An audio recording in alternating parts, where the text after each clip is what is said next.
put his hands on you, pulled you out. Yeah. Was that a startling moment for you? I think up until that moment, I didn't realize that I was in an abusive marriage. I think that sounds almost ridiculous coming out of my mouth, given how I can speak about it and remember things now. But I don't know. It was until that moment that I realized I was with a man who was capable of something like that. I think so many women will relate to what you just said, and one of the things you wrote about, you talked about how when you would go outside, people would compliment your husband and say how lucky you were to have a guy like that, and sort of his public face was an incredibly impressive one. Did that add to that sense of not being able to believe what was going on at home?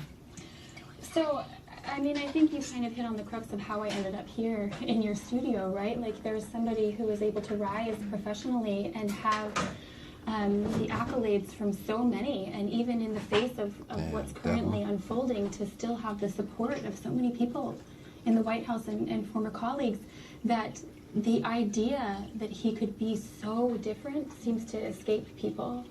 And yet, everyone in their daily lives has a different personality for different situations. I think this, for Rob, is just a really extreme and toxic version of that.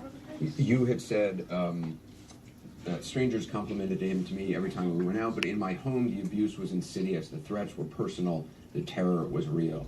That's what it felt, a terror. It was a low-grade, constant terror of not knowing what I might do to set something off, what mood he would have. There weren't any explicit threats, but I frequently felt threatened. There was one other thing you wrote, and then I want to take a break for a moment. You wrote, if he was a monster, about why you stayed. If he was a monster all the time, perhaps it would have been easier to leave, but he could be kind and sensitive, and so I stayed. He cried and apologized, and so I stayed. He offered to get help and even went to a few counseling sessions and therapy groups, and so I stayed. Yeah, you know, this is a question, I specifically wrote that because that's a question that I'm asked a lot, is why did you stay if he was a quote-unquote monster? No, you a monster, bitch. He's not a monster. He is a intelligent, kind, chivalrous, caring, professional man, and he is deeply troubled and angry and violent. I don't think those things are mutually exclusive. And the people he works with Hey, I'm trying to show the difference between Anderson Cooper eye Of course not. It's reserved and this for devil right here. the most intimate. Can't talk to you right now. moments in his life. We're going to take a quick break, and we'll continue. Come on, Anderson, show your eyes. There you go, there you go, there you go, there you go, there you go. Round pupils, round pupils, round pupils.